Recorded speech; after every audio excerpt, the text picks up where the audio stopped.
እሺ ጸጋ ጎይታና ኢየሱስ ክርስቶስ ምስ ነፍስ ወከፍኩም ይሁን እናበልኩ አምላኽ መስገን ካብዛ ሐለፈ ዓርብ ድማ ብረድኤት አምላኽ በሐለው ብጉስነቱ ናብዛ መዓልት እዚኣ ስለዝመጻና ሽሙ ይባረኽ እግዚአብሔር ንሱ ዓቢዩ ኣብ ህይወትና ዓቢዩ ካብ ኩነታትና እንዳዓል ንሱ ዓቢዩ እግዚአብሔር ይባረኽ ስለዚ ለማዓንት ድማ አምላኽ ረድዩና ናብዛ ሓዳሽ ዝኾነ ዓርቢ በሓድሽ ዝኾነ ትምህርቲ ተራኺብና ኣለና እግዚአብሔር ይመስገን ክንደይ ኣዋርሕ ከም ዝወስደልና ርግጸኛ ይኮንኩን ግን እግዚአብሔር ይባረኽ ካብ 8 ክሳብ 10 ሰሙን ክወስደልና ይኽእል ኢለ ተስፋ ይገብር እግዚአብሔር ይባረኽ ምክንያቱ ከም መጠን ትምድላዋትና ስለዚ ሰፍሕ እግዚአብሔር ይባረኽ ስለዚ እቲ አርእስቲ ሎማዓንቲ ፖስት ገይረ ነርናይ ንኮ ንዑ ምስ ጳውሎስ ኮይና ንጸሊ ዝብል አርእስቲ ወይ ድማ በኻልኣት ዘራርባ ካብ ናይ ጳውሎስ ናይ ጸሎት ህይወት እንታይ ንመሃር ሕዝዋ ጽቡቅ ጌርኩም ካብ ናይ ጳውሎስ ናይ ጸሎት ህይወት እንታይ ንመሃር ወይ ድማ ንዑ ምስ ጳውሎስ ኮይና ንጸሊ ብዝብል አርእስቲ ክንመሃር ኢና እግዚአብሔር ዝን ነዊሕ እዋን ኣብ ልበይ ዝተቀመጠ ኣብ ማሕበር አምላክ ምህሮ ዝደሊ ዝምነ ዝነበርኩ ግን ግዜ ካብ ዘይምርካብ ዝተላዕለ ሕጅን መጀመርታ ግዜ ንዓኻትኩም ዘካፍለኩም ዘለኹ እግዚአብሔር ይባረኽ ግን አምላኽ ብዙሕ ነገር ዝመሃረኒ ነገራት ኣሎ ስለዚ እግዚአብሔር ይባረኽ ኣብዘን እንመሃረን 8 ይኹና 10 ሰሙናት ኣብ ህይወትና ብፍላይ ኣብ ናይ ጸሎት ህይወትና እግዚአብሔር ይመስገን ህይወትና ይኹን አገልግሎትና ለውጥ ከም ዝመጽእ ምንም ጥርጥር የብለይን አምላኽ መስገን ለዚ ስም እግዚአብሔር ተባረኸ ይኹን በጸሎት ክንጀምሪና ናልባት ግን እግዚአብሔር ይመስገን ሼር እንዳገበርኩሞ ክንጽሊና እግዚአብሔር ይመስገን 1 2 3 ሰከንድ ክበኩሜ ኩላትኩም እግዚአብሔር ይመስገን ካልኦት መታን ክካፈሉ ሕጅ ምሳና ጆይን ክገብሩና እናጸለኸ ኸለኹ ጎይታ ይባረኽ ንኻልኦቱን ሼር ግበርዎም ይኹም እግዚአብሔር ይባርኩም ክንጽሊና አምላኽ መስገን ሕያውን ዘላለማው ዝኾንካ ብሩኽ ሰማያዊ እግዚአብሔር አምላኽና በጎይታ በኢየሱስ ክርስቶስ ሽም ነመስግነካ ኣለና ሰማያዊ እግዚአብሔር አምላኽ እነሆ ድማ እግዚአብሔር አምላኽ 2021 ድማ እግዚአብሔር ኣብ ዕድመና እግዚአብሔር አምላኽ እዛ ሓዳሽ ዓመት ወሲካ ድማ እግዚአብሔር እነሆ ወአምላኽ ካላይ ሶምና ክንሕዝ እግዚአብሔር ኣብ በሁሉ መንገዲ ሓለዋኻ ስለዝበዝሓልና ደገፍካ ስለዝበዝሓልና ነመስግነካ ኣለና እዛ ዓመት እዚኣ ዓመት በረኸትና ካባኻ ንመሃረላ ዓመት ናባኻ ንቐርበላ ዓመት ገጽካ ንደልየላ ዓመት እግዚአብሔር አምላኽ ካብ ዝሓለፈ ዓመት እግዚአብሔር አምላኽ ናባኻ እግዚአብሔር አምላኽ የዕሚቕና ናአትወላ ዓመት ካብ ቅዱስ መንፈስካ እግዚአብሔር አምላኽ ኣብ ውሽጢ ህልውናኻ ኣቲና እንነብረላ ዓመት ክትኮነልና እግዚአብሔር አብ በጎይታ በኢየሱስ ክርስቶስ ሽም ንጽልለና ያው እግዚአብሔር መንፈስካ ክረዳና ብዘይ መንፈስካ እግዚአብሔር ምንም ነገር ክንገብር አይንኸልኒና እግዚአብሔር አቦ ነገር ግን እግዚአብሔር አቦ እትጉሩም ዝኾነ ሰናይ ዝኾነ መንፈስካ ተረዲዩና ግን እግዚአብሔር አምላኽ በመላእክት ንዓኻ ከነኽብረካ ንኽእሊናሞ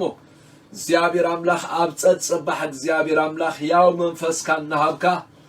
ካብ መዓልቲና መዓልቲ እግዚአብሔር ናባኻ ተቕርበና ንጽልያሉና ከምቲ ባሪኻ ዳዊት ዝበሎ ንዓይ ግና ናባኻ ምቕራብ ይሕሸኒ ዝበሎ እግዚአብሔር አምላኽ ወአምላኽና እግዚአብሔር አቦ ናባኻ ንቐርበላ ዓመት እግዚአብሔር አምላኽ ነፍስና ጸቢቓ እግዚአብሔር ትፈልጠካ ዓመት ክኸውን በጎይታ በኢየሱስ ክርስቶስ ሽም ንጽልለና ሰማያዊ አቦ ነዚ ቃል እዚ ዝበጽሖም ዘበሉ ሁላቶም እግዚአብሔር አምላኽ ኖ እግዚአብሔር አምላኽ ካብ ናይ ቃልካ ሓቂ ዝተልሃለ ካብ ናይ ቃልካ ብርሃን ዝተልዓለ እግዚአብሔር አምላኽ ኣብ ህይወቶም ፍሉይ ዝኾነ መንፈሳዊ መቐይሮ ክኸውን ኣብ ህይወተይ ፍሉይ ዝኾነ መንፈሳዊ መቐይሮ ክኸውን በጎይታ በኢየሱስ ክርስቶስ ሽም ንጽልለና መንፈስካ ይመሃረና ግዜና ሰዓትና ኩሉ ንስኻ ኸበረሉ ንዓይ ንዕሸን ባሪኻውን እግዚአብሔር ከም ዝግባእ ንቃልካ ምግላጹ ክኽእል ድማ እግዚአብሔር መንፈስካ ክረዳእኒ ይጽልይ ኣለኹ ብሩኽ ሰማያዊ አቦ ወአምላኽ ህልውናኻ ኣብ መንጎና ስለ ዘሎ ተመስገን ስለተዛረበና ስለተሳግረና ተመስገን በጎይታ በኢየሱስ ክርስቶስ ያው ሽም አሜን شيك زيابيري مسكن انتاي زبل كرينا اتزعابي نايت صلوتنا ابنت غويتانا يسوس كريستوس مخانو منم زيت اراتر زبصراتر ايكونن اتزعابي نايت صلوت ممهرنا نايت صلوت مسالينا نايت صلوت ارآيانا غويتانا يسوس كريستوس مخانو منم زبصراتر ايكونن زيابير مسكن كم يسوس كريستوس غيرو مس أبو طبق زبل حبرات زنبرو بزمدرزي والحديلن أملاخ مسكن قطر يقلقل ليت دما زيابير مسكن أب كرن سينا ويدما زيابير مسكن أب كرن دبر زيتي زيابير مس أب كرن ديتا سماني زيابير مسكن كل جزي مس أبو يراحب كم زنبره كلاتنا نفلتو حكيم نجر جن زيابير مسكن أملاخ انت فقدو كان جزء ممهر صلوت مهارنا بزملار استي كاب صلوت قويتنا يسوس كريستوس انتاين مهار بزملار استي أملاك انت فقدوا بهوات انتلونا بزار استزخال اكزيخ نكافلنا نلوم اقنا كم تعقديم زبالكم اكزيابير يمسكن عبزن زغلا تصلا صومنات قنا اتي نعوز مسلو نحكي ناي صلوت اقل قالن باريان حواريان زنبري حوارياو باولوس ون እግዚአብሔር ይመስገን ፉሊ ዝሆነ ናይ ጸሎት ይወስ ስለዝነበሮ አብይ ወተይ ድማ ሐያል መንፈሳው ጽልዋ ስለዝገበረ ስለዚህ ሎቢ ናቱ ክርኢና ማለት እዩ ስለዚ ነተን ዝቅጽላ ዝተወሰነ አዋር ሆይ ድማ ሰሙናት ጸሎት ናይ ጳውሎስ ናይ ጸሎት ህይወት በዛዕባ ጸሎት ዝበሎን سلو كلهم قدسان زتصليون كرينا سلسته نجر كرينا حواريا باولوس بعلو زتصليو صلوت بزعبا هيوتي يخون بزعبا زتفلالي نجر زتصليو كرينا እንደገና ድማ بزعبا صلوت حواريا باولوس انتاي إلو نزبلون مسؤ حبيرنا كرينا اتسالساي ድማ سلز تفلاليا محبرات ويدما ابيات خرسيانات كتصلي خلو بزعبا اتوم انتاي امسجينو انتاي كتصليو زبل دما كرينا سلازي باولوس بزعبا هيوتو تصليو እንደገና ድማ ጳውሎስ بزعبا ጸሎት ዝበለው እንደገና ድማ እግዚአብሔር ምስነትን አብያራ ተኸርሲያናት بزعبን ዘመስጎኖን ዝጸለዮን ክንርኢ ኢና ማለት እዩ ስለዚህ እዚ بزعبا ዝታት بعمقት ክንመሃሪና قدمي نابتو وانا تمرت مئتاونا لهم معنتي مبزحتو خمئتون إلى خنرئي نمنتاينا نزي تمرت زي كن مهار عادلينا نمنتاي مخنياتو حدا نقر كنقبر كلونا علاما كهلونا علو نمنتاينا بزعبا ناي حواريا باولوس صولتن سيابيري مسكن بزعبا صولت زبولو نقراتن كن مهار نمنتاي عادلينا ترى لكمني أنا كم أجل قال أملاخ بزح ريزن علوني سلازي لما أنتي قال نجر ككافلكم كم نحبشة بتغرسيان ويدما كم نايتقرنيا تزاربتي بتغرسيان حدا كابت زرع هو بتعمي متصلاين فوتينا متصلاي بتعمي فوتينا من البات بتعمي حبشة زبلنا ولا منا محارنيا تزارب تخن كون نخل تقرنيا تزارب تخن كون نخل بحافشة بتعمي حبشة نتصلينا نجرجن بتعمي تزحزنا إن نجرجن بزعبان تاي نتصلي جن نصور زخانة منفساوي مردا يبلنا سلزي بمردا بمستوعال أيقوننا نتصلي لو ما أنت نتصليو خاله صباح نتصليو خاله بتعمي بزعبات صلوت زلنا منفساوي مردا نصور أيقونن سلزي بتعمي كاب زرع أخوان تايم جناخب بزح جزية صلوتنا كم لمات إمبر كم أبقى الأملاخ ستمسكرته خوينو عيرخب كون سلزي ناي بزحات سبات صلوت كريو خلوخ حدا جزية ويدما بتعمي صلوتنا خف تشخلوخ بقال እግዚአብሔር مسرت أب لمادن بحلن زتمركز صلوت إمبر كم قال እግዚአብሔር زتمسرته أب قال እግዚአብሔር مسرت زلوا قال أملاك كمز سلزبل إيه إزز تصلي زلخو زبل سب دارجا وحود إيو سلزي قال أملاك جنان تاي زبلنا قالي أباخاتكم انت حادرة تدليو زبلة لمنمو يخون لكم يبل وانجيل يوحنس 15 قطر شوعة أباي انت تصنعهم أباي انت تصنعهم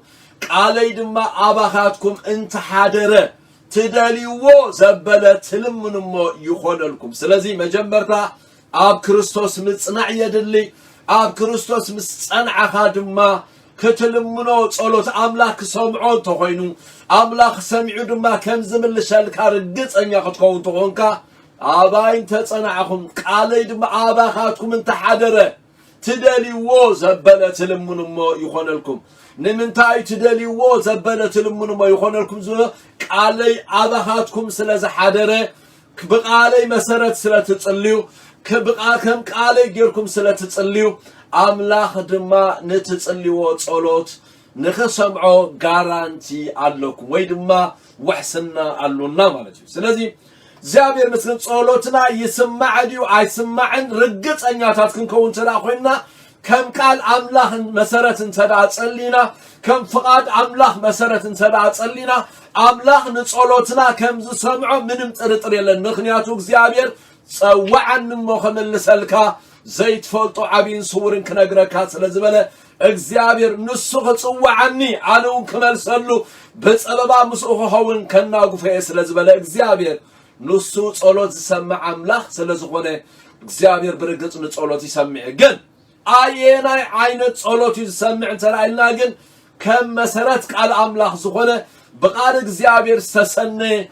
ናይ ቃል እግዚአብሔር ውሕስና ዘለዎ ጸሎት ጥራሕዩ ዝስማዕ ስለዚህ መብዛሕቱ ጸሎትና ከም ልማድ ሰባት ክጽልይዎ ዝሰማዕናዮ ዝረአናዮ ዝቀዳሕናዮ ጸሎትና ንጽልይ ስለዚህ ገሊኦም ብጣዕሚ ምናልባት ኣብ ማሕበር ኣምላኽ ክጽልይዎ ኣገልገልቲ ዝሰማዕናዮ ፓስተራት ዝሰማዕናዮ መራሕቲ ቤት ኣምላኽ ክጽልይዎ ዝሰማዕናዮ መብዛሕቱ ግዜ ንዑይና ንደግም ነገር ግን እቲ ጸሎት እቲ በቃል ኣምላኽ መሰረት መጽሐፍ ቅዱሳዊ ድዩ መጽሐፍ ቅዱሳዊ ኣይኮነን ስለዚህ አጸቢቅና ነዚ ክሪዮ ኢና ማለት ነው ሓደ ግዜ ኣብ ማቴዎስ ምዕራፍ 20 ቁጥር 20 ቶም መጽሐፍ ቅዱስ ሒስኩም ዘለኹም ወይ ድማ ቶም ፖስት ትገብሩና ጽሐፍኩም ዘጥቅስታት ዳራና ይኽን ከይዲና ማቴዎስ 20 ሓደ ግዜ ኣደ ደቅ ዘብዲዎስ ምስክልቲኦም ደቃ ያዕቆብን ዮሐንስን ኮይና ናብ ጎይታና ኢየሱስ ክርስቶስ ከም ዝመጸት ኣብ ቅድሚ እግሩ ድማ ከም ዝተደፍአት ይነግረና ስለዚህ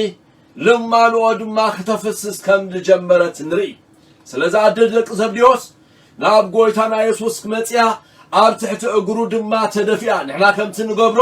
ከምቲ ንሕና ተደፊና ኣብ ትሕቲ እግሩ ጎይታ ንሰግዶ ወይ ድማ ኣብ ትሕቲ እግሩ ጎይታ ንጽልዮ ኣደ ደቅ ዘብዲዎስ ድማ ንኽልቲኦም ደቃ ሒዛ መጽያ ኣብ እግሪ ጎይታና ኢየሱስ ክርስቶስ ድማ እንታይ ከም ዝገበረት ከም ዝተደፍአት ቃል እግዚአብሔር ይነግርና ተደፊያ ካብኡ ገለ ለመነት ይብለና ተደፊያ ካብኡ ገለ ለመነት ስለዚህ ንሳለሚና ጎይታ ሰሚዕዋዶ አይሰምዓን ተራይና መጀመርታ ጎይታ ሰሚዕዋ ስለዚህ ታይሉዋ እንታይ ኢኹም ትደልዩ ዘለኹም እንታይ ክገብረልኩም ትደልዩ ኣለኹም ስለዚህ እንታዩ ብዛዕባ እንታዩ ልማኖኺ ንስበላ ንሳንታይ ላቶ መስለኩም በቃ ኣብታ መንግስት ኻዞም ደቀይ ሓዲኦም ብየማንካ ሓዲኦም ብጸጋንካ ክኾኑ በለቶ ይብለና ስለዚህ ልማና እንታይ ነይሩ ሁላትና መብዛሕትና ንፈልጦይና ትቃል ስለዚህ ትልማና ብጣዕሚ ተደፊኣ ማለታ ኮይኑ ከምዚ ሕጂ ንሕና ትቃል ስለደንበርናዮ ምናልባት ንዓና ኸቀለና ይኽእል ንሳ ግን ማለታ ኮይኑ ብጣዕሚ ንኽልቲኦም ደቃ ሒፃ ንጎይታ ክትመሕፆና ያመጽያ ስለዚህ ለማዓንት ልማኖልኒ ብዛዕባ ያዕቆብ ልማኖልኒ ብዛዕባ ዮሐንስ ልማኖልኒ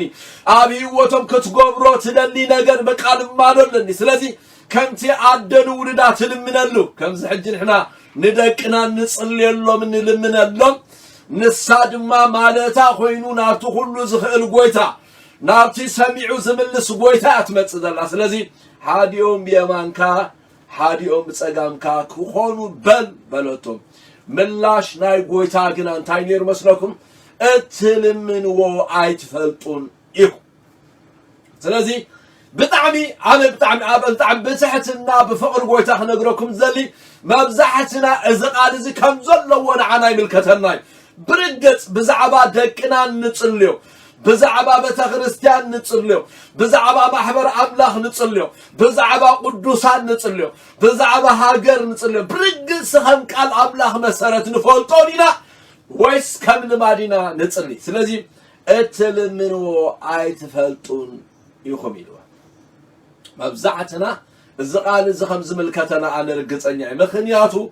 أب بقى دارجا قويتا خابز ركب سلاسة عمت غير الله أبز بقى أبز سلاسة نقلن عمتات إخزيابيري مسكن أبو زحنا يتصلت حبرتها تخافي لله بتعم قلقل يتصلت بتعم يزقل مكة سلازي تايكب لكم إلي نتصليو زبلت صلوت إخزيابيري مسكن مسمر زلو بقى إخزيابير أملاخ مسكن بتعمي طرنف سخونة بتعمي إذا تصليو زلوخسي كم قال أملاخ سلازخونة أملاخ دمان نتصلته يسمعي نح سعر قطعنا نخول منفساوي مردع كهلونا له أملاخ مسكن منفساوي مردع بزعبا دك خانتا أخذ تصلي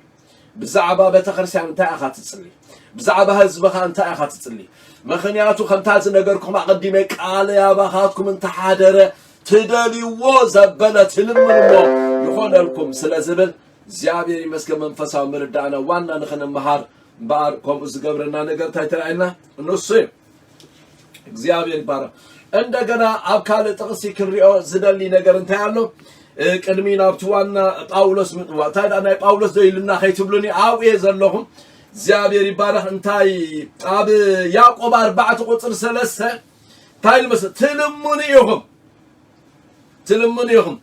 بفتوة سقاهم انت ختزروه بخوفو سلازي لمنكم اي تقبلون يهم سلازي ابزخ اياقوم انتايلو تلمنو يهم قناه بفتوة سقاهم سكتزروا بخوفو تمنيت سلا تلمنو اي تقبلون يهم سلازي اكزيابير نخلو صلوت يقبلو يمارت ايكونن مخنياتو موتي ناي فولطو دليتنا يفولطو بيناي منفس نلمن علونا بيناي تمنيت نلمن علونا بتاعني عملاخ يفولطو سلازخونه زيابير مسن كله نلمنو زيابير يسمعنا ማለት አይኮነን ስለዚህ አብዝ ታይሉ ትልምኑ ይሁን ስለዚህ ታይት ገብሩ ይሁን ትልምኑ ይሁን በፍትወት ስጋሁም ምን ተዘርዎ በሁፉ ስለእንዝለመንኩም አይተቀበሉን ይሁን ስለዚህ በናይ አይነት መንፈስ ኢና እንልምን ስለ ጸሎትና በመሰረት ቃል አምላክ መዘይከውን بفلاي أبناء حبرة صلوت أب نتصليلو نحاد حدنا زدقاج صلوت هنا نتصلي أبناء حبرة صلوت أب نتصليلو وان انت دعا بمسارات قال أملاخ زي نتصلي خوينا اتناي صلوت منفس أب تقوباي زت حوا وسايز خون بتعمي أب حدا عبنك خونكم حدا قزي أب حدا عبي تشرشيو لعلا حدا شح مأمنان زلوو بتخرسياني نه حابش بتخرسياني أب وصاي يكون أب إيرتراي سلازي بتعبا حجر كتصلي مستأكبو قال يوم تايقبرون يرى مسلكم حدا مسلي باكم تيام بقى نتمنجستي نقل يلوم يتصليو يتوم حدا خا نتمنجستي باركون داولو يتصلي سلازي قال يوم نتمنجستي زيابير كبارو خو يتصليو تم قال يوم كان نتمنجستو خنقلو يتصليو سلازي أين يوم حقو دلو دحال حجنا عاهم كوقول فيه كاذا قزي أملاخ تفقيدوه زيابير مسكن من البات صلوت باولوس نتيمت وسن تايلوه سلام راحت هاجرنا تايلنا خنصللنا من البات كنتم كفو خلينا زيابير مسكن جن انت يا خبري له مبزحته غزيك انت دعا صلوتنا بمسرت قال املاح انت زي كوينو سمعتنا لا نصلي نعلا زمسلنا نحنا خخون ندليو نغرينا نصلي نغر جن صلوتنا كله بقال እግዚአብሔር መሰረት እግዚአብሔር መስገን በጣም መስመር ዘሐዘ ጸሎት ክንጽልይ አምላኽ ይደለና ስቅልና አጆጆው ከነብል ስቅልና ዘረባ ከነብዝሕ ዘይኮነ ከም ቃል አምላኽ መሰረት እግዚአብሔር መስገን ክንጽልይ አምላኽ ይደለና ስለዚህ እምባር ካብዚ ተበጊስና ኢና አምላኽ መስገን ከምዛ አይነት ህይወት ወጪና بمردان بمستوعان زسلت نهيوتنا نبات خريستياننا ንቤተሰብና ንኹሉ ነገር ዘስልጥ ጸሎት መታን ክንጽልይ ጸሎት ሐዋርያ ጳውሎስ ክንመሃሮ ኢና አምላኽ መስገን እዚኣ ሓዝባታ ዋና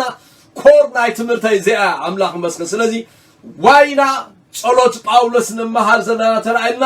እግዚአብሔር ምስን ስለ ህይወትና ኾነ ስለ ቤተሰብና ኾነ ስለ ማህበር አምላክ ኾነ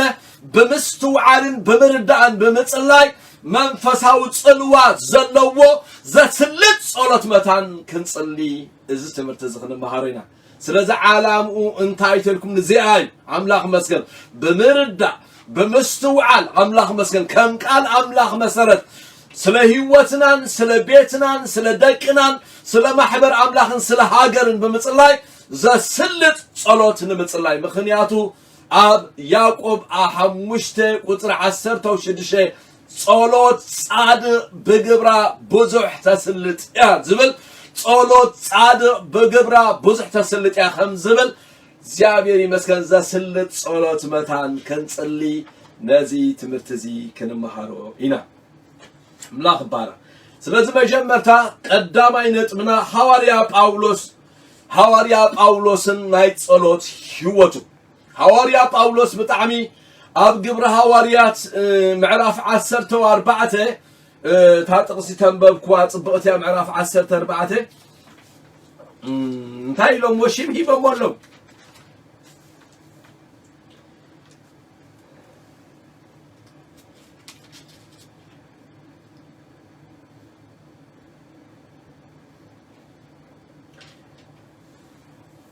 شعوتهم هزبي قطري 11 شعوتهم هزبي ጳውሎስ ዝገበሮ ምስራይ ድምጽ ውዓ ቢሎም ብዘረባ ሊቆንያ አማልክት በርአያ ሰብ ናባና ወሪዶም ንባርናባስ ዲያብልዎ ንጳውሎስ ድማ መራሒ ዘረባ ስለዝኾነ ሄርመስ በልዎ ታ ሄርመስ ትርጉማ ኸይዳ ይራኽዋል ግን እንታይ ትብሲ መራሒ ዘረባ ስለዝነበረስ ሄርመስ በልዎ ይብ ስለዚ ነቲ ዘረባ ዝመርሖ ዝነበረ ነታ አገልግሎት ዝመርሖ ዝነበረ አብ በቃ ንባርናባስ ወኪል ወጪው ዝዛረብ ዝነበረ መራሒ ዘረባ ዝነበረ ጳውሎስ ይነሩ ስለዚ ኣብዚ መራሒ ዘረባ ስለዝነበረ ሄርመስ በልዎ ዝብል ቃል ኣሎ ግን ሎማዓንቲ ካፍለኩም ዝደሊ አምላኽ መስገን ጳውሎስ መራሒ ዘረባ ጥራሕ ዘይኮነ ጳውሎስ መራሒ ናይ ጸሎት ሰብ ድማ ይነሩ አምላኽ መስገን ዝዛረብ ሰብ ጥራሕ ዘይኮነ ዘረባ ዘምር ተዛመምሻሎ አዋዕላ ወጪው ዝዛረብ ሰብ ጥራሕ ዘይኮነ አዋዕላ ወጪው ዝሰብኽ ሰብ ጥራሕ ዘይኮነ ጳውሎስ ሓደ ካብቲ ኣዝዩ ደሰበል መለለዩ ጳውሎስ ናይ ጸሎት ሰብ እዩ ዝነበረ ስለዚ ሎማዓንቲ ናይ ጸሎት ጳውሎስ ናይ ጸሎት ህይወትን ክርኢ ኢና እግዚአብሔር ምስ ስለዚ መብዛሕትና ከም እንፈልጦ ሐዋርያ ጳውሎስ ኣብ ታሪኽ ቤተክርስቲያን ናይ ሓድሽ ክዳን እቲ ዝለዓለ አበርክቶ ዝገበረ ሐዋርያ እዩ እቲ ዝለዓለ አበርክቶ ዝገበረ ሐዋርያ እዩ አምላኽ መስገን ካብቶም ብጣዕሚ ካብቶም ዝነበሩ ደቂ መዛሙርቱ ወይ ድማ ሐዋርያት እግዚአብሔር መስገን ኣብ ታሪኽ ቤተክርስቲያን ናይ ሓድሽ ክዳን እቲ ዝዓበየ መንፈሳዊ ጽልዋ ዝነበሮ መንፈሳዊ አገልጋሊ እዩ ዝነበረ እቲ ዝነውሐ ጉዕዞ ተጓዒዙ ወንጌል ዝሰበኸ ልዕሊ 13 ኣብያተ ክርስቲያናት ዝመስረተ ሐዋርያ እዩ ዝነበረ እግዚአብሔር ይመስገን ስለዚ ልዕሊ 13 ቤተ ክርስቲያናት ዝመስረተ ካብ ጫፍ ናብ ጫፍ ኢሮጳ ቱርኪ ግሪክ ጣልያን ሮም ከተረፈ ካብ ጫፍ ናብ ጫፍ እግዚአብሔር ምስን ዝነውሐ ጉዕዞ ተጓዒዙ እግዚአብሔር ምስን ሚስዮናዊ አገልግሎት ዘገልገለ ሐዋርያዊ አገልግሎት ዘገልገለ ልዕሊ 13 ቤተ ክርስቲያናት ካ ዝመስረተ እግዚአብሔር ይመስገን ብጣዕሚ መንፈሳዊ ሰብ እዩ ዝነበረ እሱ ጥራሕ ኣይኮነ ንልዕሊ 10 ንፍርቂ ናይ ሓድሽ ክዳን መጽሓፍቲ ዝጽሓፈ ሐዋርያ ጳውሎስ እዩ ንምንታይ ከም ይብል ከም ዘለኹ ምኽንያት ኣሎኒ አምላኽ መስገን ስቂለ ታሪኽ ጳውሎስ ክዝርዝረልኩም ይደኩን እምበኣር ሐዋርያ ጳውሎስ ብጣዕሚ ኩሉ መሰረታዊ እምነት ናይ ቤተ ክርስቲያን ዝጽሓፈ እዚ ሎሚ ኣብዚ ዘመን እዚ ዘላ ቤተ ክርስቲያን ትምረሓሉ ዘለዋ አምልኾ ከመይ ክኸውን ኣለዎ ድራር ጎይታ ከመይ ክኸውን ኣለዎ ጸሎት ከመይ ክኸውን ኣለዎ ብዙሕ በቃ ብዛዕባ ናይ ክርስቶስ መንነት ዶክትሪን ኩሉ ንቤተ ክርስቲያን ዝጽሓፈ እግዚአብሔር ይመስገን መንፈሳዊ አገልጋይ ሐዋርያ እዩ ናይ ቤተክርስቲያን አንድ ዝኾነ ናይ ቤተክርስቲያን እግዚአብሔር ምስለ ፋውንዴሽን ዝመስረተ ብቁዕ ዝኾነ ሐዋርያ እዩ ትኽብሎ ደለኹ ዝኸዩ እዚዩ ምዝ ሁሉ አገልግሎቱ ለዕሊ ከም ዝበልኩም ለዕሊ 13 ቤተክርስቲያን መስሪቱሎ እግዚአብሔር ምስለ ማዕለያ ዘይብሉ ደብዳቤታት መጽሐፍት ጽሒፍሎ ምዝ ሁሉ ግና እግዚአብሔር መስገን ንጸሎት ቢዚ አይነበረ ስለዚህ አምላክ መስገን ሐዋርያ ጳውሎስ በጣም መጠን ዘይብሉ ይጽልል ነሩ ከመየሩ ጊዜ አርኪብሉ ምክንያቱ እግዚአብሔር መስገን ከይጸልኻ ዝዕይዕዮ ስለዚህ የለ ከምቲ ወጪው ዝምስክሮ ዝነበረ ወጪው ወንጌል ዝሰብኮ ዝነበረ ወጪው ዘገልግሎ ዝነበረ ወጪው እግዚአብሔር መስገን ቃል አምላክ ዝዝርግሖ ዝነበረ ብኡ መጠን ድማ አምላክ መስገን በጸሎት ድማ እግዚአብሔር መስገን አብ ቅድመ አምላክ የቀርብን ይጽልን ነሩ ኢየሱስ ወይታይ ለሐራይ ከንምለሶይና እግዚአብሔር መስገን ቅድምና ካለ መኻደ ክልተ አብነታት ናብ ዘመንና ተዛረቡን ሐሳባት ከካፍለኩም ሉተር ዝበሃል ንአምላክ ሰብ ካብቶም ናይ ሪፎርሜሽን አቦታት ዝበሃሉ ታይል መስለኩም ንጎ ተሲኡ ከምዚሉ ኢሎሞ እንታይሉ ሎም አንቲ ብዙሕ ስራሕ አሎን እሞ ብዙሕ ክጽሊ ይግባአኒ ኢሉ እዚ ሕጂ ዘራርባዚ በጣዕሚ ምስ ዘመንና ዝኸይዳ ዘራርባ ይኮነ እንተዳ ብዙሕ ስራሕ አለካ ቀጥፍካ ኸይድካ ተሳልጦ አለካ ኣብ ጸሎት ጊዜ ክትወስድ ይብልካ እዚ ሉተር ግና ታይሉ ሎም አንቲ ዘዓዮ ብዙሕ ስራሕ ስለዘሎኒ ብጣዕሚ ነዊሕ ክጽሊ ይግባአኒ ስለዚህ ዝባዝሐ ስራሕ ክሰርሕ ዝባዝሐ ስራሕ ወጪኻ ከተስልጥ እግዚአብሔር ምስንታይ ክትገብር ኣለካ እንተራይልኩም ለአምላክ መስገን ዝባዝሐ መንፈሳዊ ዕዮ ከተዓይ ዝባዝሐ እግዚአብሔር ምስን ስራሕ አምላክ ክሰርሕ እንተራኾንካ መጀመርታ ነዊሕ ክጽሊ ኣለካ ማለት እዩ ስለዚህ ከምዚ ኣብ ዘመንና ዘሎ በቃ ዕዮ ስለዝበዝሐኒ ቢዚ ስለዝኾንኩ ክጽሊ ኣይከኣልኩ ከምዚ ስለዝኾንኩ በቃ ዝመሃሩ ሰባት ስለዘለውኒ ክጽሊ ኣይከኣልኩ ብጣዕሚ ዝጓሰት ዕዮ ብጣዕሚ ገፊሕ ስለዝኾነ ክጽሊ ኣይከኣልኩ ዝብል በቃ በቃል አምላክ መሰረት ተቀባልነት ይብሉን ምክንያቱ መጀመርታ ክጽሊ ድሓር ከይካ ክሰርዕ መጀመርታ ክጽሊ ድሓር ወጪኻ ከተገልግል እንበል ዕዮ ስለዝገፍሓካ ጸሎት ክትገድፍ መጽሐፍ ቅዱሳዊ አይኮነ ስለዚህ እግዚአብሔር ይመስገን ኩላትና አገልግሎትና ዝመለእክት ዝንሰምዖ መጀመርታ ነዊሕ ጊዜ ምስ አምላክ ከነዕልፍ ነዊሕ ጊዜ ክንጽሊ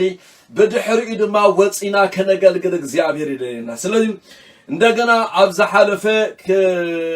በጣም ሓደ ህቡብ ዝኾነ ፓስተር ዴቪድ ያንግቾ ዝበሃል ኮሪያዊ ፓስተር ክዛረብ ከሎ ከምዚሉ እግዚአብሔር ምስል ልዕሊ 800,000 አባላት አለውኒ ነገር ግን ጸሎት ቢዚ አይኮንኩን ነማዓቲ 5 ሰዓት ይጽልሉ አምላክ መስገን ስለዚህ እዚ ሰብ እዚ ብጣዕሚ ገፊሕ አገልግሎት ኣብ ኮሪያ ኣብ ዓለም እተቀዳመይቲ ቤተክርስቲያን ናይ ሳውዝ ኮሪያ ይጂዲዮ ፉል ጎስፐል ቸርች ትበሃል ኣብ ዓለም ተቀዳመይቲ ንሳ ልዕሊ 800,000 ከባቢ 1 ሚሊዮን አባላት ዘለዋ ስለዚህ ዝጓሳ ማሕበር እዚ ልዕሊ በቃ ከም ዝበልኩም ዳርጋ 1 ሚሊዮን ዝኾኑ ምእመናን ኣለዎ ልዕሊ 2,000 ዝኾኑ ጓሰውት ኣለዎ ልዕሊ 50,000 ዝኾነ ሆም ሴርቪስ ኣለዎ እዚ ናይ አምላክ ሰብ እዚ ስለዚህ ታይዱ ግን መስለኩም አምላክ መስገን ዕዮ ስለዝበዝሐኒ ንጸሎት ቢዚ አይኮንኩን ይብል ነማዓቲ 5 ሰዓት ናይ ጸሎት ጊዜ ኣለኒ ይብል ብጣዕሚ ካብቶም ዝፈትዎም ኣብ ህይወተይ ብጣዕሚ ከምዛ ዓይነት በቃ ህይወት ክህልወኒ ይናፍቅደሊ አምላክ መስገን ይጋደልማ ስለዚህ ታይክብሎኩም የጎይታ ይባረኽ ብጣዕሚ ጸሎት አዝዩ ወሳኒ ነገር እዩ ጸሎት ወሳኒ ነገር እዩ እግዚአብሔር ምስል ስለዚህ ሐዋርያ ጳውሎስ በዚህ ምክንያት እዚሁ ምስ እዚ ሁሉ ሰፊሕ ዝኾነ አገልግሎት ወረጋ ሓደ ጊዜ ሲገርመኒ እንደገና ቴንዳ እንዳሰፈየ ዘገልግል ይሩኻ ይብል መጽሐፍ ቅዱስ ስለዚህ ቴንዳ እንዳሰፈ ያገልግል እንደገና ድማ መልሱኻ ደበቃ ይጽሕፍ እንደገና ድማ ናይ ምሽዕዮ ያይ ስለዚህ ማዓሲ ንጾሎት ጊዜ ዝረክም ነሩ ተራይልኩምኒ በቃ ካብ ግድቃሱ ሰውዩ እትኽጽልዮ ዘለዎ ነገር የጽልይ ነሩ ምክንያቱ ጾሎት ቅድሚያ ክወሃቦ ዘለዎ መንፈሳዊ ነገር ስለዝኾነ እግዚአብሔር ምስል ቅድም ጾሎት ዝስራዕ ነገር የልጎን ስለዚህ ሐዋርያ ጴጥሮስ ኮሚዝ በለ አብ ግብረ ሐዋርያት ምዕራፍ 6 ታይሉ ንሕና ግና ንጾሎትን ንቃል አምላኽን ቅድሚያ ከንህቢና ይሉ አምላኽ መስገን ንጾሎትን ንቃል አምላኽን ቅድሚያ ከንህቢና ስለዚህ ቅዱሳን ሕዋቴ ኩሉ ነገር ይጽንሐልና መጀመርታ ኃይልና ካብ ጾሎት ንጀምር አምላኽ መስገን ሃሌሉያ بدأ صلوت نجبر زبر نجر كله زابير يمسكن بتعمى أسرات سلزي كونه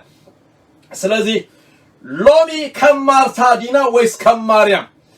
كم مارتا عيو أتبزحني را قويتا نهلوه قويتا بجزاء آتي خلو قويتا نمهر خلو قويتا نتزارب خلو قويتا بتعمي طعم زخونه ملختنا تحلال فخلو مارتا جنا بوبزح كالي نجر بيزي نيرا لومي كلت عينت هاجلقت اللو كلت عينت مأمنان اللو قال يوم بدعمي كم مارتا بيز زخونو ببزحناي قلهم عيو ببزحناي بتغرسيان عيو ببزح كالي نقر زتتحزو نقر قل ناملاخ زخون جيزي زي بالله بتم حدشنكا كم ماريام زخونو ولا انت قلقلو ولا نهزب أملاخ انت مهارو ولا نقلهم عيو يحلوهم زي عبير مثل عاب تحت اقر قويتا خوينم زتصليو كاب قويتا دمصو سمعو زيابير مسكن كاب قويتا زمهارو نحساب قويتا سمعو زيابير مسكن كم مريم دما قالو سلازي لومي زيابير مسكن املاح از بيزي زبل نجر زيابير كاب هيوتنا يلعلو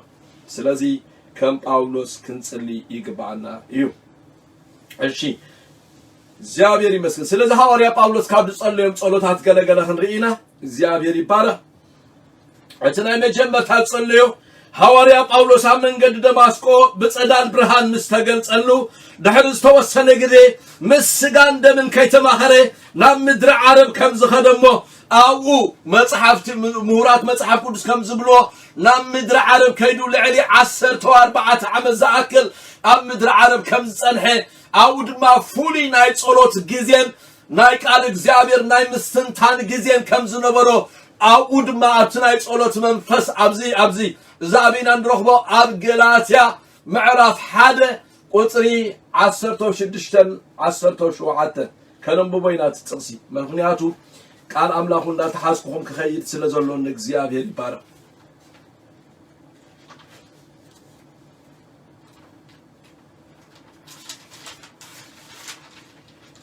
يسوع قويتاي سم نجزيابير يبارا كم زيبن مجمرتا أني أبا هزاب وينجيل نأنت خسبخ إيلو نودو أبايك قلت أو مستفتوه شعوبو نبو سقان دمن كيتما خركو نابتهم قدمي زنور حواريات نابي يرسالم كيدا يبكو ناب مدر عرب كدكو أمو كم بحدش ناب دماسكو تملسكو يبل ناب قطر 10 تغل من اللسينا 10 تغلتين قلاتي حده 10 تغلتين مباركس أحواتي أنا دما بمقلات يسوس كريستوس إمبر كابسب أي تقبل كون أي تمهار كون ون سلازي بزعبا زيابير مسنتايلو أنا بزعبا كريستوس كابسب أي تمهار كون كاب قويت أي تقبليو بمقلات رخيبيو يبل سلازي مجمع تاجنا تقول 10 شخص 10 شوعة زلا حواريا باولوس قويتا بتصدال برهان دماسكو مستقلصلو نام مدر عرب كم زخدموني ننوح اوان املاح مسجل نوح زخونه ناي صلوت غزي مس እግዚአብሔር كم زحلفه بولين حدشن مرميرو دما እግዚአብሔር مسجل بمغلاص املاح مسجل ክርስቶስ من مخانو እግዚአብሔር مسجل كم زبرሃሉ ابز اوان زون كيكونه አይተርፈን ከሳዕሳል ሳይ ሰማይ ዝተለጠቀ ጳውሎስ ስለዚህ እግዚአብሔር ይመስገን ሓደ ነገር ይነግሮኩም ይለ ጎይታ ይባረ ሐዋርያ ጳውሎስ እንባር ንነዊሕ እዋን በጸሎት አብ ቅድመ እግዚአብሔር መስቀረበ እግዚአብሔር መስከን በዛዕባ ክርስቶስ revelation رخيبو بزعبا كريستوس مجلات رخيبو أملاك مسكن بس مغنيات زيو أنا كاب سباي تقبل كول كاب سب كاي تمهر كول تايدا بمجلات منفس كاب أملاك يستقبل كول هاللويا ندرار قويتا خزار كله أنا كاب قويتا استقبل كول إن عهاتكم ذهبكم زلوا خيب الباولوس وقوي مسقويتا دونيرو أي نبرن نجرجن قويتا بمجلات كم تجلس قالوا نقويتا كم زراعيو زيابيري مسكن هاللويا لومي زيابيري مسكن نحكي كم زي باولوس أبجلاتا ززارو بزلوا زيابير مسكن نفس وقف عقل قال أملاخ مسكن مسك زيابير انتدا زيابير مسكن نايت صلوتي وتحليوه بزح زيابير مسكن بتعمي منفس زيابير حجون انت هنا كام مجلات نام مجلات كاب كبري ناب كبري زيابير مسكن بتعمي زيابير أملاخ بمنفسه بزح سماو نجر كجل سأل كاي خيري مالتي أملاخ مسكن مخنياتو أب أملاخ زلو زبالة زفلت حدا كوايلن منفس أملاخ جنا معموم أملاخ كي ترفه جمرمر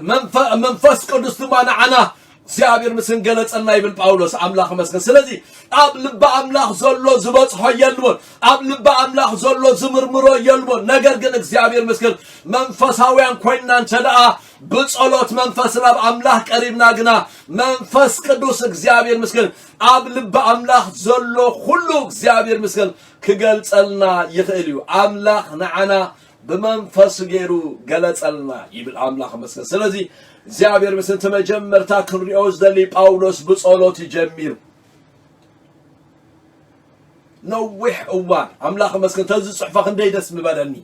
زيابير مسكن باولوس أملاخ مسكن ديبلي تعمد عرب زحلة فوق جزء كم يزبل عجزة خمس نبرة كم يزبل انتاي يقبر كم زنبرة تنزل صحفة كنا يصبوني را أملاخ مسكن جنك حدا نجر جن الله أملاخ مسكن أبتي نايت صلوت جزء أبتي ناي مستن تان جزء جنا كاب قويتاز تمهرو كاب قويتاز تقبلو مجلات كم زلوا جنا أرجيت أخنا جراكم يدلي سلزة أملاخ مسكن كريستنا هيوتنا مجلات هيوتيو بمجلات تمهرو هيوتيو أملاخ مسكن هاليلويا قال يوم سبختي إلهم ويل كاكي يدنيو قال يوم ممهران إلهم ويل كاكي يدنيو كم منفس أملاخ النات مهاركا كم منفس أملاخ مجلات النارخبكا تخدو هيوت سلزة سلزي زابير مسكن حواريا باولوس مبال مجمرتا بصلوتيو جميرو خبلوكم إلي أملاخ مسكن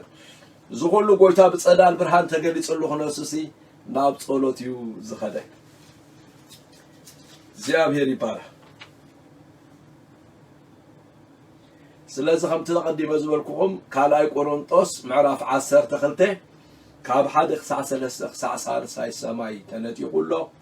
هاوها مانم كزاربو زي كلما كالو قانقواتات سميعلو سلازي بزحات ممهران افت زنبرو ناي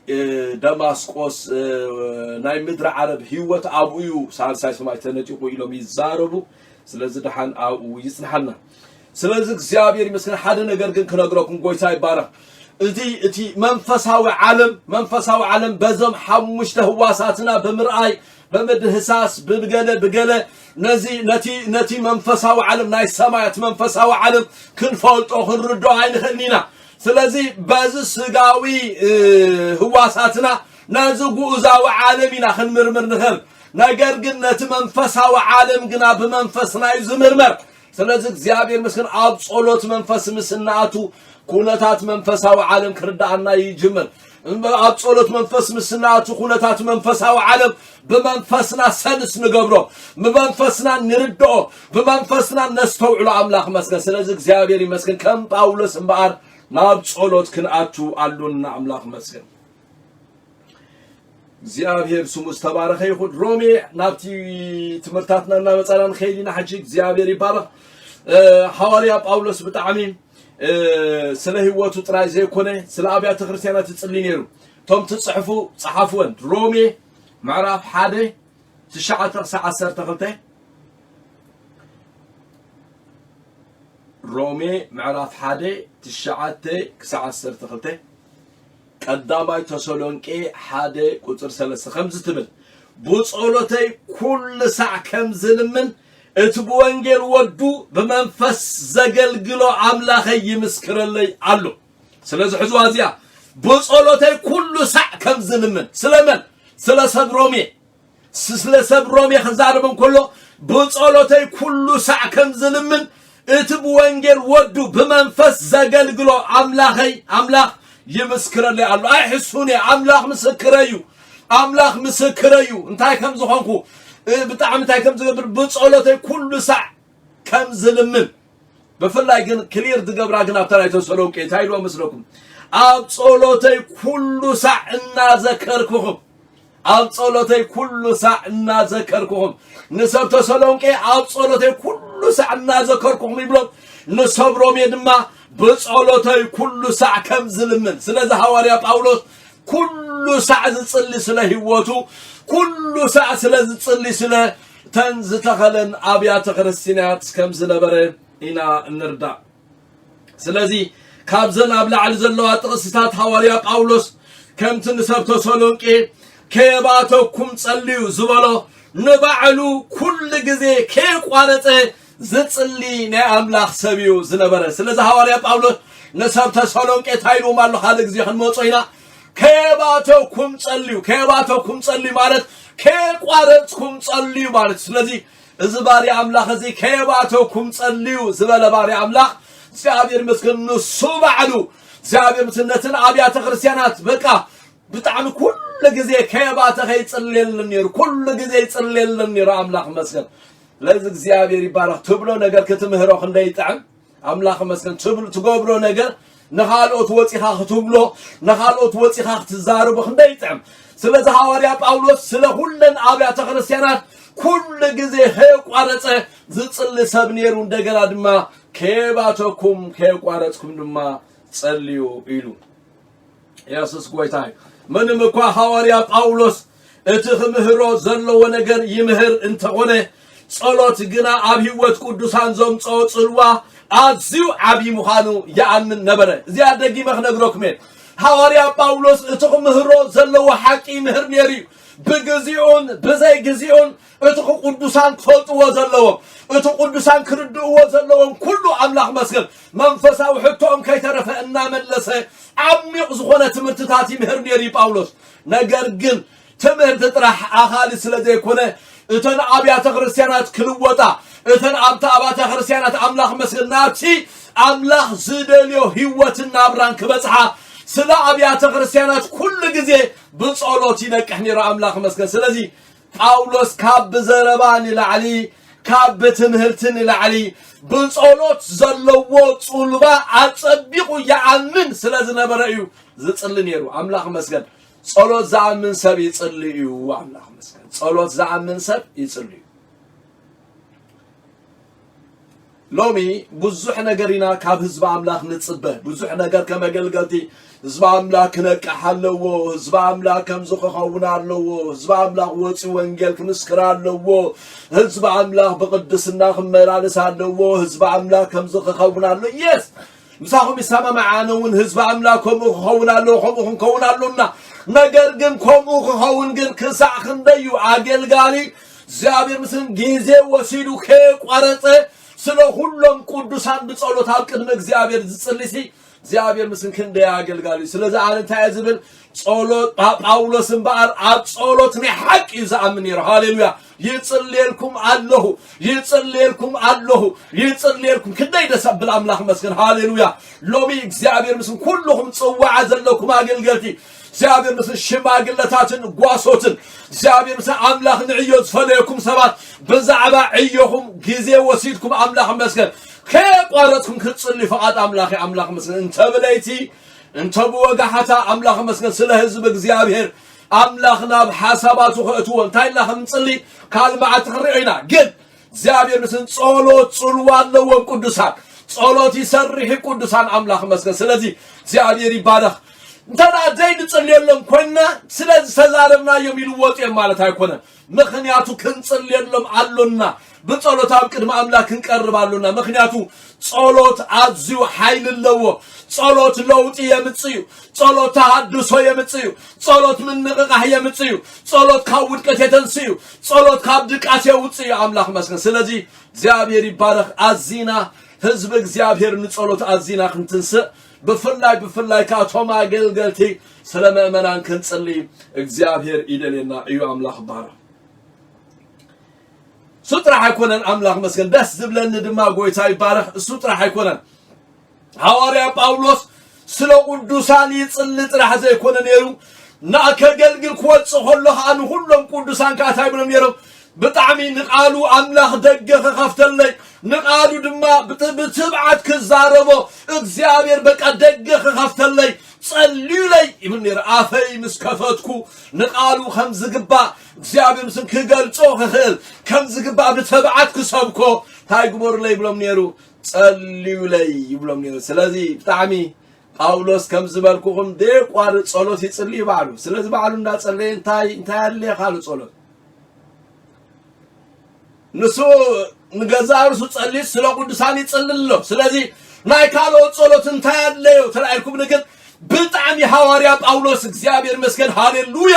እግዚአብሔር መስገን በጣም ጸሎት ቅዱሳን ከሳਖ እንዳያብ ህይወቱ ጸሎት ቅዱሳን ከሳਖ እንዳያብ አገልግሎቱ እግዚአብሔር ስን ኢምፓክት ከምዘለው ተጽዕኖ ከምዘለው ያአምን ስለዝነበረ ኩሉ ጊዜ ጸልዩ ይለይብን ይሩ ለማዓንቲ እግዚአብሔር መስገን አብዚ በቃምሻሎ ላይፍ ተካታተሉ ዘለኹም ቅዱሳን እግዚአብሔር መስገን ኮምድማ ቀሲልኩም ነዝመለክቱ ትረኽቦ ቀዳማይ አገልግሎትኩም መብዛሕትና ካባሶትና ብዙሕና ንጽበይ ካበገልገልትና ብዙሕና ንጽበይ ኃይል እግዚአብሔር ቢኦም ክግለጽ ንጽበይ ብዙሕ ጸጋ በህይወቶም ክግለጽ ንጽበይ ከምዝ ዘይኮኑ ንብል ነገር ግን ስለ አገልገልትና ማለትና ሆይና ንጽልይ ሰባት ክንዲዮነትና እግዚአብሔር መስገን ከምስ ስለ ጳውሎስ ዝጽልዩ ዝነበሩ አምላክ አብ ህይወቱ ከአይ አምላክ ደገቃሉ ከኸፍተሉ ዝጽልዩ ዝነበሩ ለምኽንዲዮኖት ኢና እግዚአብሔር ይመስገን ጳውሎስ እኮ ጸሎት ካበድልዮ ሀብትሽ ክሳኽ እንደይ ጸሎት ዘየልዮ ካላ አገልጋል ክሳኽ እንደይ ጸሎት ዘየልዮ ስለዚህ እግዚአብሔር ይመስገን ዝጸለና ተጸለና ጳውሎስ ነዓል ክንጽልይ አይንኸኒና ስለዚህ እንታይ ክብለኩም ኢለ እግዚአብሔር ይመስገን በጣም ጸሎት ጳውሎስ ላይ ብንየሩ አብ ጸሎት ያአምን ነሩ ዚያህዝዋ ጻሐፍዋ ጳውሎስ ጸሎት ያአምን ነሩ አብ ቅዱሳን ዘለዎ ጸልዋ ጸሎት ያአምን ነሩ አብ ህይወቱ ዘለዎ ጸልዋ ስለዚህ እግዚአብሔር መስገን በጣም ጸሎት አዝዩ አገዳሲ እግዚአብሔር ይመስገን በጣም አገዳሲ ኤፌሶን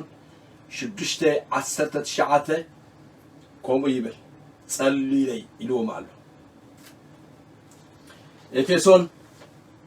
6:19 መንታይውን አፈይ ምስከፈትኩስ ነትምስጥር ወንጌል በትብዓት ክነገር ቃል ኩዋሃበኒ አብካለ ጥቅስኻ ደገ ቃሉ ከኸፍተለይ ይሎማል ቃል ኩዋሃበኒ ብዛዕቡ በመቁሕ ተአሰርኩ ልኡኽ የሞ ከምዝ ግባን ሆይኔ ንምዝራቡ ብኡኽተበዕ ጸልይ ሃሌሉያ ጸልይ እግዚአብሔር ይባረክ ሓደ ጊዜ እኮ በቃ ትምድላዋትና ዳአኪድ ይዝመስልና ጽሕፍ አቢላ በቃ ታጽሐፍና ነገር መጪና ንዛረብ ምንም ግን ጳውሎስ ታይነር መስኩም በጣም ከምት ዝግባን ንዛረብ ሃሌሉያ ሰብሲ በገዛ ርሱ ከም ዝግቦ ዛረብ አይክልኒ ማለት ነው ስለዚህ ከም ዝግባን ንዛረብ ጸልይ ላይ ደገ ቃሉ ከኸፍተለይ ጸልይ ላይ በትብዓት ንቃሉ ክንዛረቦ ጸልይ ላይ ብንየሩ አምላክ መስገን ስለዚህ እግዚአብሔር ይመስገን ጸሎቲና ንመሃር ዘለና ክጽልይ ሆለኩም ስለ አገልገልቲ ካለ ሃለውሎ አይትጸልዩ አምላክ መስገን እግዚአብሔር ቃል ክህቦም ጸልዩ እግዚአብሔር ደገ ቃሉ ከኸፍተሎም ጸልዩ እግዚአብሔር ንቃሉ በትብዓት ክዛረቡ ጸልዩ እግዚአብሔር መስገን ስለ አገልገልቲ ባርዚ ጳውሎስ ታይጸልይ ነው ቃል ክዋሃበን ጸልይ ላይ እንደገና ድማ ከም ዝግባን ከዛረቦ ነተቃል ጸልይ ላይ እግዚአብሔር ደገ ቃሉ ከኸፍተለይ ጸልይ ላይ አምላክ ትብዓት ከበኒ ጸልዩ ላይ ኢሉ ጎይታ ይመስገን ስለዚህ ስለ አገልግሎት ክንጸልይ ከለና ከም ቃል አምላክ መሰረት እንጸልይ እንታይና እንጸልይ ከም ቃል አምላክ መሰረት ክንጸልይ ይገባል ኢየሱስ ክርስቶስ ጎይታዬ ስለዚህ እግዚአብሔር ስሙ ተባረከ ይሁን ካለ በጣም ከሪዮስ ደሊ ጳውሎስ ስለ ህይወቱ ጸለየ ሓንተ ዓባይ ጸሎት አለ አብ ካልአይ ቆሮንጦስ ምዕራፍ 12 ንዓውን ክሬና አምላክ መስገን አብ ምዕራፍ 12 ቁጥሪ ሸውዓተን ሸሞንተን ዘላ ክንሪያ ኢና ኣብ ህይወቱ ሓደ ሕቶ ነይርዎ ብዛዕባቲ ህይወቱ ድማ ብዛዕባቲ ዘጋጠመ ነገር ድማ በተደጋጋሚ ኣብ ቅድሚ እግዚአብሔር ጸልይ ነይሩ አምላክ መስገን ኢየሱስ ጎይታይ ቶሎ ክብል እግዚአብሔር ይመስገን በምኽንያት ካላይ ቆሮንቶስ 12 ቁጥሪ 7 በምኽንያት እቲ አዚቡሉ ጽራኢ እምብዛም ተኸይዕበኻ ኣብ ስጋይ ግራጭ ተዋሃበኒ እምብዛም ተኸይዕበ መልአክ ሰይጣን ክስቀኒ ተዋሃበኒ እዚ ካባይ ክርሕቕ ብዛዕብኡ ንጎይታ 3 ሰዕ ለመንኩዎ ንሱኻ ሓይለይ ብድኻሚው ዝግለጽ እሞ ጸጋ ያኣኽለካ በለኒ ስለዚ ሓይሊ ክርስቶስ ኣብ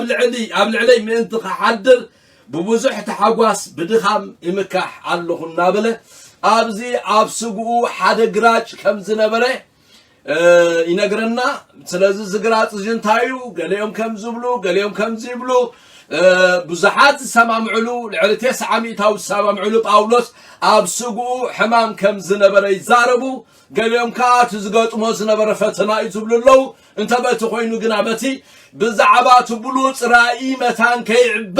በዛዕባቱ ብሉጽ ራእይ መታን ከይዕበ ኣብ ስጋይ ዝብል ቃል ኣሎ ግራጭ ተዋሃበኒ ይልሎ ስለዚ ኣነ ከም ኣገልጋሊ ኣብ ስጉኡ ዝኾነ እግዚአብሔር በቃ ዘይከብረሎ ኣብ ስጉኡ ብጣዕሚ ምሻሎ ሕማም ከም ዝነበሮ ይድርዳኣኒ ስለዚ እዚ ከዓ ታይልዎ በቃ ብጣዕሚ ታይ ብምኽንያቱ ትብሉጽ ራእይ ምኽንያቱ ክሳዕ ሳልሳይ ሰማይ ተነጢቁ ስለዝነበረ ብጣዕሚ መታን ከይዕበ ከም ግራጭ ከም ተዋሃቦ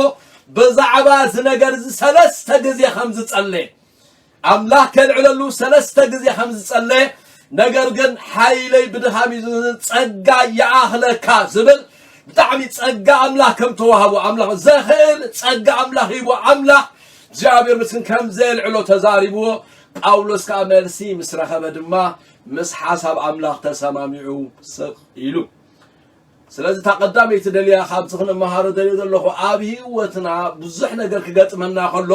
ጳውሎስ ብዛዕባቲ ኣብ ስጉኡ ዝነበረ ዝገጠሞ ነገር 3 ግዜ ማለቱ ኮይኑ ከይቋረጽ ጸልዩ እግዚአብሔር ከልዕለሉ ጸልዩ እዚ ነገር ዝግራጭ ዝኻብ ስጉኡ ክልዓል ጸልዩ አምላክ መስል ስቂሉ አሜን ኢሉ ይተቀበሉ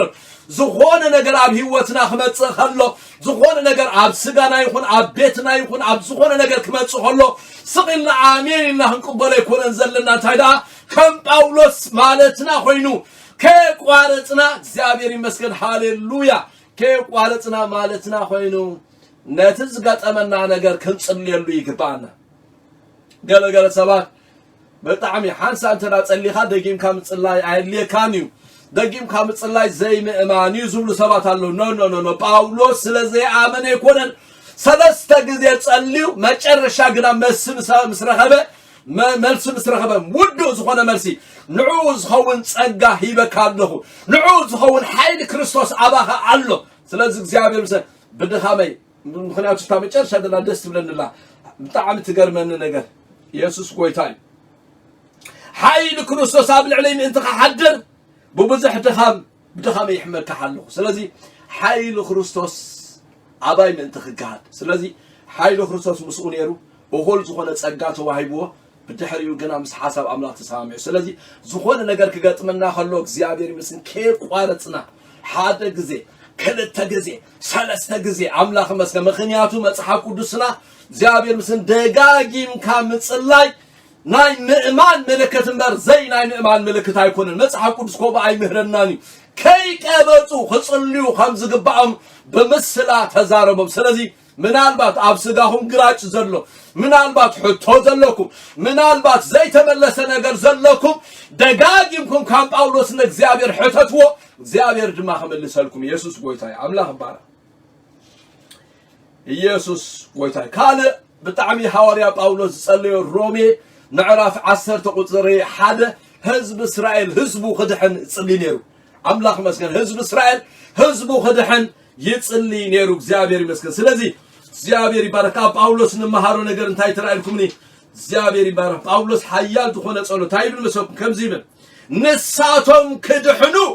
ስሊኦም حررتا لبين ناب أملاخ صولتين إيو رومي عسرته قطري حدن كتن بحنسا ينزلوها كقرص أبيلين ببالكم بالله نساتهم كدحنو سنيهم حررتا لبين ناب أملاخ صولتين أملاخ مسكن هاليلويا باولوس مبار زيابير مسكن سلا أبيات خريستيانات تصلي نيرو سلا هيوتي تصلي نيرو سطرح يكونن سلا حاجر إسرائيل دما أملاخ مدحانو خجل صلوا እግዚአብሔር መድኃኑ خلهم أملاخ مسكن ليتن معتن دما سلا حزبو يصلي نيرو ናይ حق መንፈሳውያን ሰባት ኮይና እግዚአብሔር ህዝብ ኤርትራ ከድሕን ክንጽልሎና ህዝብ ኢትዮጵያ ከድሕን ክንጽልሎና እግዚአብሔር መድኃኑ ክገልጸሎም እግዚአብሔር ይመስገን ሃሌሉያ ነህዝብና አድሕኖ ብጣዕሚ ነህዝብና ሃበልና እንዳበልና ጎይታ ይባላል ሃሌሉያ እግዚአብሔር መስገን ስለ ህዝብና ክንጽልይ ፈቃድ አምላክ እዩ ጎይታ ይመስገን ስለዚህ እግዚአብሔር ይባረክ ኮሚት ዝምደሎ አምላክ መስገን حررت لبين ناب أملاخ صولتين حررت حد نجري كدحنو دنيا تاللوا كدحنو تمني تاللوا تمني ترى حقنا يكونن تزدحنو صبغن يرو نابل يكونن زمنا حررت لبين ناب أملاخ صولتين فطري خنا معرف عسرت حدا تايلو باولوس مጨረሻ እግዚአብሔር ተዛሪቦ እስራኤል كدحني بخمي كم زرحنو تزاريبو ኢየሱስ ጎይታይ ስለዚህ እግዚአብሔር ይባረክ ሎሚ መንፈሳውያን ሰባት ተራኾይና ናይ ጸሎት ሰባት ተራኾይና ስለ ህዝብና በጣም ክንጸልልና ህዝብና ልዕሉ ሁሉ ዘልዮ ምግቢ ዘይኮነ ዘልዮ ልዕሉ ሁሉ ዘልዮ ካል ዘይኮነ ዘልዮ ልዕሉ ሁሉ ዘልዮ ምድሓን አምላኽ ዘልዮ ስለዚህ እግዚአብሔር ይመስገን ሙሉ ሰላምና ምድር ዝመጽ ሙሉ ሰላም ሙሉ ለውጥ ዝመጽ ሙሉ በረከት ዝመጽ ህዝብ ክድሕን አለው ስለዚህ እግዚአብሔር ይመስገን ተዘይደሓን ህዝብና ክድሕን ድማ مس باولوس كوينا كنصلي يغبعنا يو املاح مسكن بزانا مጨረሻ حسابي كودي مخنياتو ابزمت دلو كلن ابيات ክርስቲያናት حدا بحدا خنريان اندينا ግን بزا حجز نغركم بطعمي مين لو ما انت تصلي لكم ويكا نهوتي كتصلي ازدلي ነገር ያሳኻንታ ይመስለኩም አሞዳታ ሐዋርያ ጳውሎስ ጸሎት በመንፈስ ከኸውን ከም ዘለዎ እዩ ተደጋግሞ ዝዛረብ ጸሎት ስርኢልካ ስርዓት አይኮነን ጸሎት ሁሉ ጊዜ ተደግሞ በስጋ በእምሮ ጥራህ ዝኸውን አይኮነን ጸሎት ጳውሎስ ክዛረብ ኮሎ አነጽሩ ዝዛረብ አምላክ መስገን ይባበቃ አምላክ መስገን በመንፈስ ምጽላይ አምላክ መስገን ሃሌሉያ አብ ጸሎት በመንፈስ ሙሃድ በመንፈስ ምጽላይ ዝብል ቃል ሐዋርያ ጳውሎስ በተደጋጋሚ ኢዩስ ዛረበል መጀመርታ ሮሜ ሻምናይ ምዕራፍ ቁጥሪ አምላክ መስገን ሮሜ ሻምናይ ምዕራፍ ቁጥሪ 26 መጽሐፍ ቅዱስ ከፊትኩም ደለኹም አንብቡዋ ከምዝ ትብል መንፈስ ድማ ሆሙን ደኻና ይድግፍ እዩ ከመገርና ክንጽል ከምዝ ግባአና አይንፈልጥን ኢና እት መንፈስ ግና ባዕሉ بزاي نقر اهتا زلمنالنا اتلبي زمرمر نسو منتو تنقود دسانو كم فقاد عملاح جيرو تايقبري يلمن ايو نتا حاساب منفس انتاي مخانو يفلطو ايو النابله يزارب قوي تاي بارا سلازي صولوت بطعم بسقاتو خوينو بطعم اتكاميو صولوت بسقاتو خوينو عسل شويو بطعمي صلوت بسقاتو خوينو بطعمي كتقول صلو عايتخلنيها بطعمي لو متتصلي صباح تدكم بطعمي مشالو بطعمي كمتي زلمتنايو بطعمي عزيوات كامي زخول لو ما انتي حدا نجر كنغركم املاح مثلا صلوت ايز زخول صلوت صبو زخول صلوت زسلت زخون قويتا يبارك صلوت بمنفس مزخوني هاللويا منفس غنا ندخامنا يدقف ايو هاللويا انا حدا نجر كنغركم بمنفس قدوس زتبالو بمنفس زصليو سبات املاح مسكن اب هيوتهم صلوا زلو زسل صلوت يمزصليو እግዚአብሔር ምስል አበተ ክርስቲያን ጽልዋ ዘለው ጸሎተም ዝጽልዩ እግዚአብሔር ምስል ነው በነገዛር ሰው ኮይነ ንበተ ክርስቲያን አምላክ መስከን መንፈሳው ተጽዕኖ ዘምጽ ጸሎተም ዝጽልዩ ስለዚህ pray in the spirit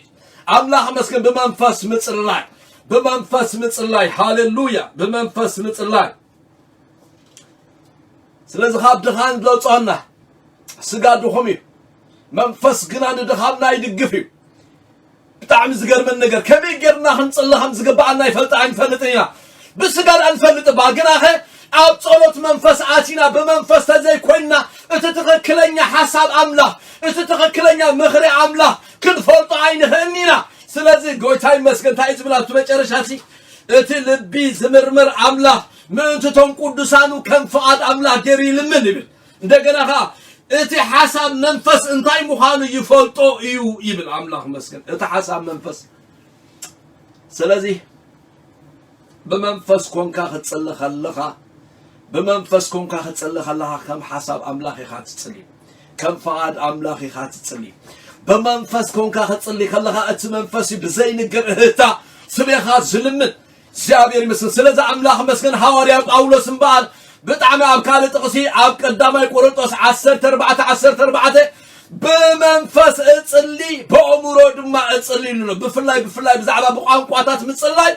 زابير مسكن تايبل سي بقام قوانا تتصلوخو بقى أموري بقى تايزخون بادو يزخون يبل نقرقن بمنفس اتصلي بأمورو هاي اتصلي يزويل سلازي بأمورو هنصلي كالي نقرقن تزبالة ميستر مسا عملاخ نتزاربلو ميستر مسا عملاخ نتصلي اللو قرا بمنفس متصلايو نايت صلوتي واتنا كلوت نايت صلوتي واتنا حيال كخول حزب እግዚአብሔር نايت صلوتي واتنا እግዚአብሔር مسن دايناميك كخول نصلاي زنقطقط نصلاي زرعت እግዚአብሔር مسن نصلاي زسوق نايت صلمات አሰራርሐ ዘፍርስ كخول بمنفس كنصلي አሉና ጎይታ ይባራል بمنفس كنصلي አሉና ኤፌሶን ሻድ ምዕራፍ ቁጥር 18 ይብል ኤፌሶን ሻድ ምዕራፍ ቁጥር 18 ኢየሱስ ጎይታይ በሁሉ ጸሎትን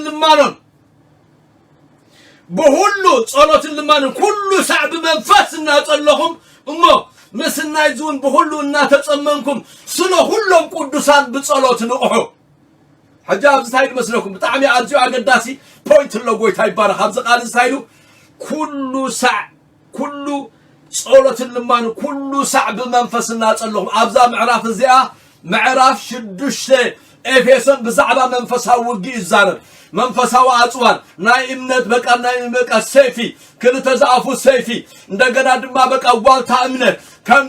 كم زدو حق دو بقى قرع رسلو بوزح تنتين عمج الرشاقن تايل مسلكم بغلو بمنفس الناس اللهم هاللويا منفسها وقع بمنفس عملاغي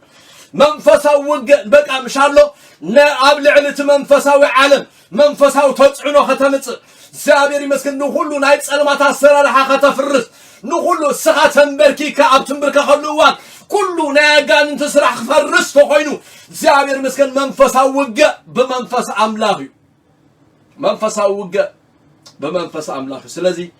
بمنفس الناس اللهم بمنفس تندخونكم